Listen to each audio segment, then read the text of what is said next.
Kita lanjutkan ke tutorial yang kedua, yaitu input data obat dan juga transaksi apotek. Nah, terlebih dahulu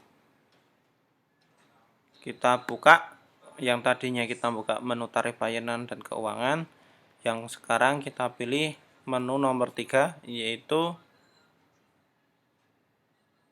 4 transaksi inventory obat. Nah, untuk obat ini terbagi menjadi beberapa menu, yaitu ada supplier, satuan barang, konversi satuan, jenis obat, alkes dan BHP. Kemudian ada obat, alkes dan BHP sendiri. Ada stok 6 obat, mutasi obat, stok pasien dan lain-lain. Nah, kita buka langsung dari menu obat, alkes dan BHP. Untuk input datanya sama seperti pada form-form yang lain. Untuk input data langsung kita masukkan. Kemudian misalnya ini amoxicillin. Letak barangnya. Kalau tidak ada langsung di strip aja. Kapasitasnya ini misalnya posisinya itu misalnya menggunakan botol, dalam satu botol ada berapa biji, atau misalnya kalau posisinya ini menggunakan ampul, dalam satu ampul ada berapa mili. Nah, ini lebih baik diisi kapasitasnya karena nanti bisa digunakan kalau yang dipakai itu tidak secara full. Misalnya untuk injeksi, kadang kan injeksi untuk anak kan beda dengan dewasa. Misalnya dewasa satu ampul, anaknya cuma beberapa mili. Nah, itu lebih baik di sini diisi. Kalau misalnya satu ampulnya ada 100 mili ya 100 mili.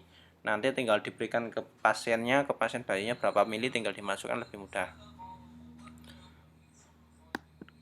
Nah, jenis barangnya, untuk memilih kita menggunakan spasi. Harga belinya misalnya 10.000. Oh ya, satuannya misalnya kita menggunakan tablet ya, 1000. Ini biasanya otomatis. Untuk membuka pengaturannya ini, untuk membuat menjadi otomatis ini dari menu pengaturan. Tetapi bisa saja kita buat manual. Misalnya untuk rawat jalannya 1200, kalau BPJS ini juga 1200, kalau ranah umum baru 1300. Misalnya seperti itu. Kita klik simpan. Nah,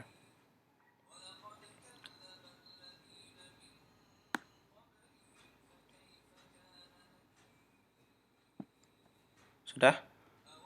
Untuk menampilkan stok, kita bisa menampilkan per bagian, per bangsal bisa, atau per apotek juga bisa. Caranya seperti ini, klik kanan. Nah, tampilkan semua stok. Otomatis nanti setiap obatnya itu akan menampilkan per bagiannya. Nah, ada di gudang berapa, di apotek berapa, kemudian di kamar juga ada berapa. Kemudian, kalau kita mau menampilkan per stok per lokasi, tinggal pilih. Kita mau nyari yang mana? Apotek, spasi. Klik kanan, pilih tampilkan stok per lokasi. Kita pilih di sini misalnya gudang, kemudian kita klik spasi pada keyboard kita. Nah, di sini akan nyari yang gudang. Nah, kemudian untuk obat sendiri ini bisa menggunakan sistem barcode atau menggunakan scanner barcode. Untuk cetaknya, kalau misalnya memang obatnya itu belum memiliki kode ininya, kode barcode-nya di bungkusnya, atau kalau buku ya namanya ISBN, kalau di obat ya nomor dagangnya. Nah, kita bisa bikinkan sendiri kalau misalnya memang dia belum punya barcode. Di sini ada barcode per barang. Nah, ini kira-kira ada berapa barangnya, bisa kita cetak misalnya 5. Oke.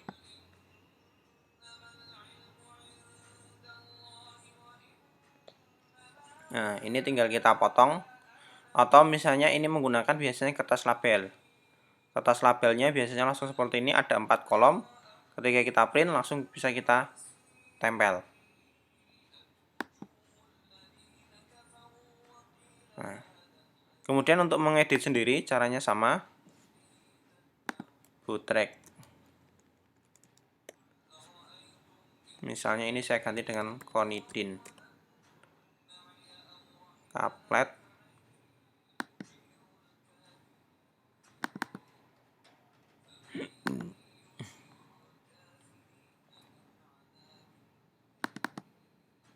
Saya klik ganti. Nah, seperti ini. Ini untuk obatnya. Terus kemudian kita ke supplier. Supplier ini adalah rekanan rumah sakit yang bekerja sama atau mensuplai obat ke tempat kita. Nah, misalnya nama suppliernya dari Kimia Farma. Kita klik simpan. Seperti itu. Untuk menghapus dan lain-lain caranya sama saja. Kalau kita mau mencetak ya tinggal kita cetak. Nah, seperti ini. Kita kembali ke menu. Terus kita masuk ke menu stok Om6. Nah, fungsi dari stok Om6 ini adalah memberikan nilai awal yang ada di bagian lokasi tertentu, misalnya di apotek. Nah, ternyata ketika kita mau memulai menggunakan SIM RS ini, apoteknya sudah berdiri dan ada beberapa barang yang memang sudah ada di situ. Nah, untuk memberikan stok Om6, kita pilih terlebih dahulu lokasi, misalnya kita isi yang ada di apotek. Di apotek itu ada barang apa saja, apa barangnya itu ada jumlahnya, ada berapa saja, jumlah realnya kita masukkan di sini. Misalnya amoxicillin ternyata ada 10, kita masukkan 10. Terus misalnya Kalpanak ada 3, Conidin ada 6.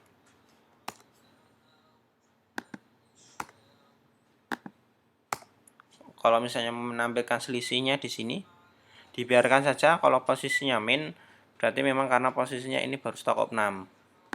Kita kasih aja keterangan Om6 barang.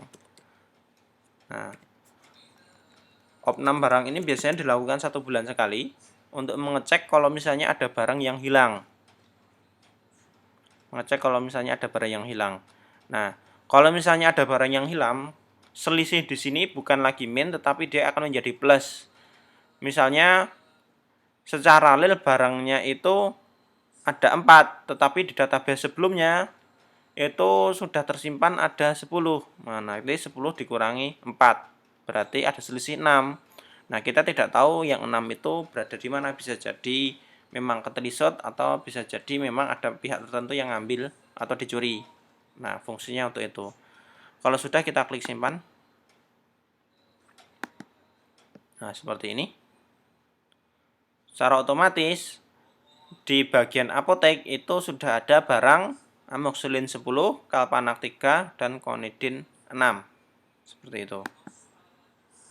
Kemudian, kalau sudah, setiap barang yang sudah diinput melalui stok Om6 itu bisa kita mutasikan, atau setiap barangnya itu bisa dipindah-pindah, misalnya dari gudang ke apotek atau dari apotek dikembalikan ke gudang dan lain sebagainya. Kita coba ke mutasi. Nah, ini berasal dari mana? Misalnya tadi pembelian dilakukan di apotek karena posisinya saat itu baru beli. Kita mau memindahkan barangnya ke gudang. Nah, kita masukkan ke gudang. Untuk memilihnya tadi, pakainya spasi. Nah, di sini ya. Di sini ada tombol bulat, ada kayak semacam klip. Dari apotek ke gudang. Kita cek di sini stok asal dari apotek amoxicillin itu ada 10, stok tujuannya atau gudang itu 0. Kita masukkan di sini yang mau kita mutasikan ke gudangnya berapa? Misalnya kita mutasikan 4. Kemudian konidinnya misalnya di sini ada 1, ini saya mau mutasikan 2. Saya klik simpan. Oh ya, keterangan kita isi. Simpan. Nah, barang sudah berpindah. Kalau sudah, kita berlanjut ke menu selanjutnya, yaitu pengadaan obat. Stok obat pasien kita lewati, ini nanti masuknya ke pembahasan obat ranap. Pengadaan obat atau BHP. Nah, ini dilakukan saat kita melakukan pembelian secara langsung. Berbeda kalau posisinya nanti digunakan untuk pemesanan barang. Jadi ini pembayaran yang kita langsung bayar secara tunai. Ini ada nomor fakturnya. Data lama biasanya kita langsung bisa cari di tombol cari. Saya ulangi, tadi untuk membukanya dari menu, kemudian pengadaan obat dan BHP. Data transaksi lama itu bisa dicari melalui tombol cari yang ada di bawah. Nah, di sini nanti bisa kita cari dari data yang lama. Kita uji coba terlebih dahulu untuk pengadaan obatnya. Kita cari suppliernya dari Kimia Farma. Terus petugasnya kita pakai seadanya dulu, Mas Kansa.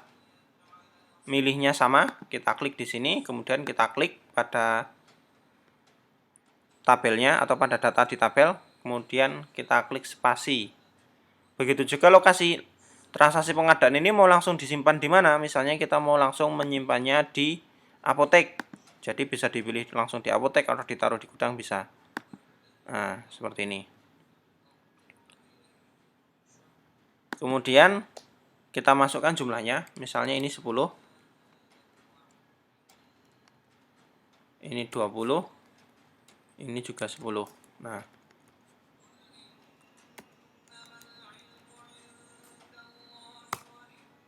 kok untuk mengeluarkan nilai barangnya di sini atau jumlah pembeliannya pada kode barang setelah kita mengisi jumlah, misalnya 20. Nah, ini langsung kita enter aja di kode barang. Seperti itu. Misalnya di sini 5. Kita enter seperti itu.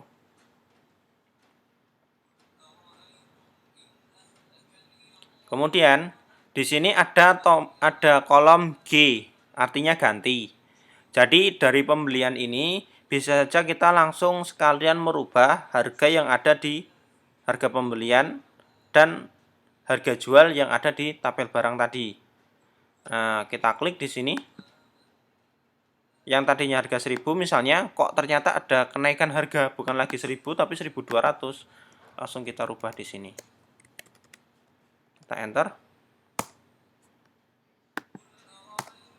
Nah,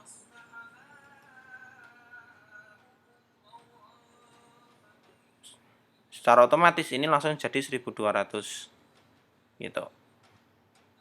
Kalau sudah, langsung kita simpan.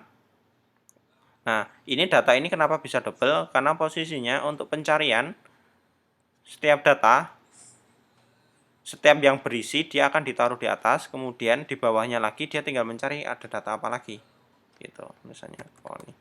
Nah, seperti itu pencariannya. Jadi biar untuk mempermudahkan, kalau misalnya datanya ada banyak, kita tinggal masukkan keywordnya. Amoxicillin, konidin. Nah, seperti itu. Kalpanak. Kalau sudah, kita klik simpan. Nah, PPN di sini bisa diisi, bisa tidak, sesuaikan dengan transaksi yang ada.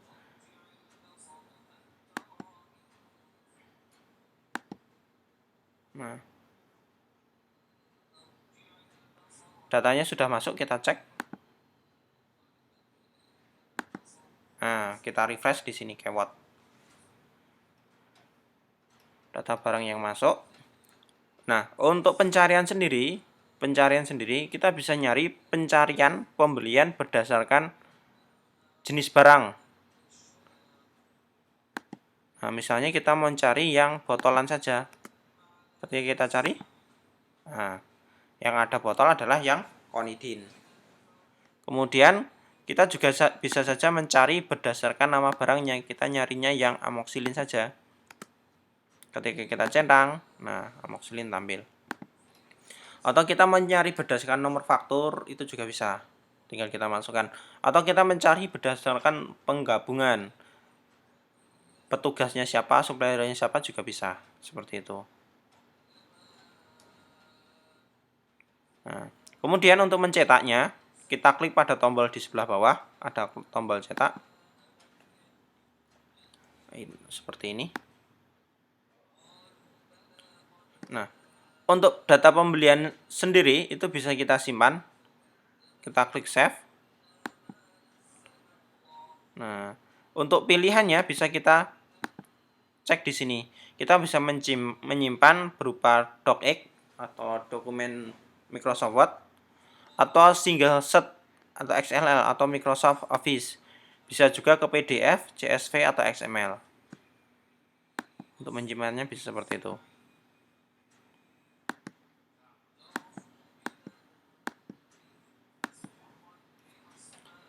Demikian untuk proses pengadaan barang. Kita klik keluar. Kemudian kita pilih menu berikutnya. Nah, yaitu pemesanan.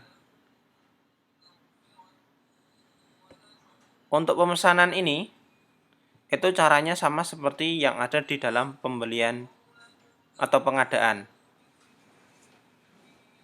Caranya sama persis. Sehingga kita lewati. Untuk mengecek apakah tadi pembeliannya sudah benar, atau barangnya sudah nambah atau belum, kita cek di obat, alkes, dan BHP. Benar nggak barangnya sudah berubah?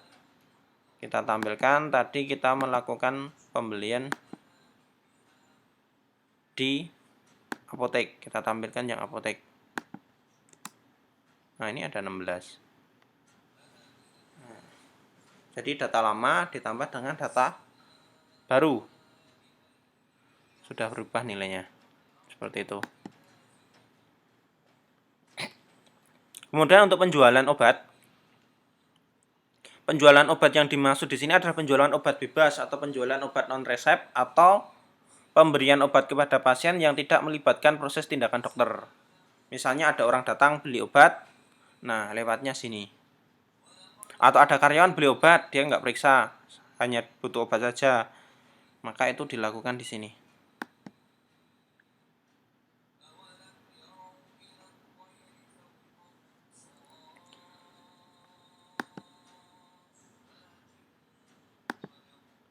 Nah, ini ada transaksi penjualan. Terus, apakah pasien perlu daftar? Tidak perlu. Kita tambahkan data pasien yang menggunakan strip yang bisa nanti dipakai secara umum.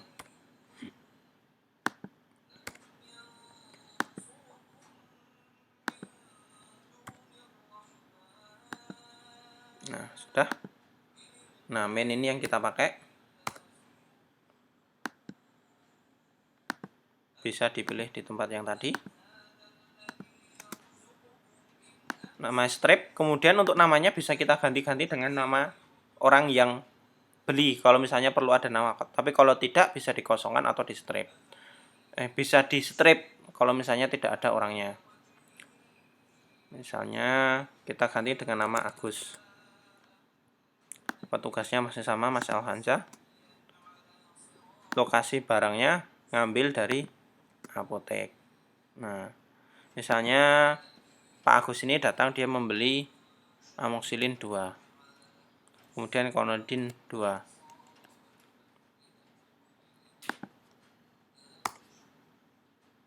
Grand totalnya adalah 7.200. Misalnya dia bayarnya pakai duit 8.000. Kalau misalnya kita mau butuh nota, kita klik simpan. Kita klik nota. Nah, ini bentuk notanya. Tinggal kita print.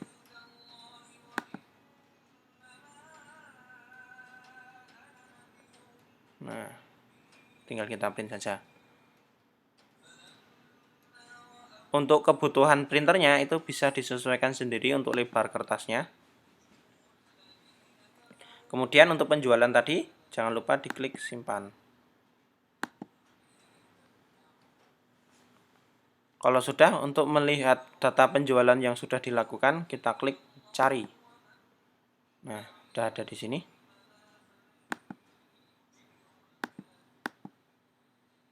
Kalau kita mau mencetak, caranya sama. Seperti itu.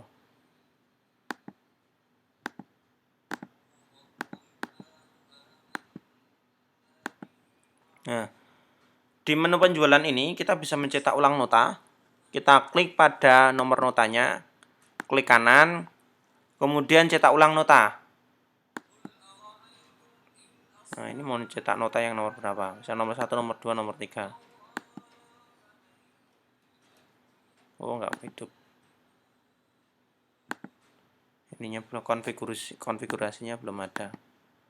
Atau kalau tidak, kita mau menghapus data penjualan yang salah. Nah, klik kanan, kemudian pilih hapus. Ini untuk data yang penjualan. Ketika sudah terjadi penjualan, secara otomatis barangnya pun juga akan ikut berkurang. Kita coba tampilkan lagi. Klik kanan, tampilkan stok per lokasi apotek. Nah, otomatis barangnya berkurang. Penjualan sudah, piutang sama seperti penjualan. Kemudian retur juga caranya sama, tinggal mereturkan barang saja. Kita cek pada keuntungan penjualan. Tadi kita sudah melakukan penjualan 2 barang. Nah, konidin amoxicillin, harga jualnya untuk konidin 280, harga beli aslinya adalah 1.600. Kemudian kalau kita cek keuntungannya untuk obat amoxicillin tadi dari 2 barang, itu ada 960 dan 720. Nah, keuntungan ini mengikuti harga yang terakhir kita masukkan. Jadi kalau misalnya ada data penjualan yang lama, itu tidak akan mempengaruhi data yang baru. Jadi memang beda harga.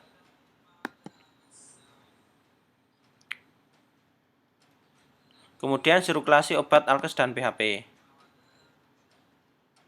Nah, ini untuk transaksi yang terjadi. Kalau dalam 1 hari ini ada pembelian, secara otomatis dia akan masuk. Begitu juga dengan nilai nominalnya. Ini terjadi pembelian 20, 5, 10. Kemudian ada penjualan. Tadi ada konidin 2, amoxicillin 2. Ke pasien ini nanti yang diberikan kepada pasien lewat kamar inap maupun lewat bangsal, piutang, dan lain-lain. Kemudian keuntungan pemberian obat ini adalah keuntungan pemberian yang dilakukan di kamar inap maupun bangsal. Nah, di sini masih kosong.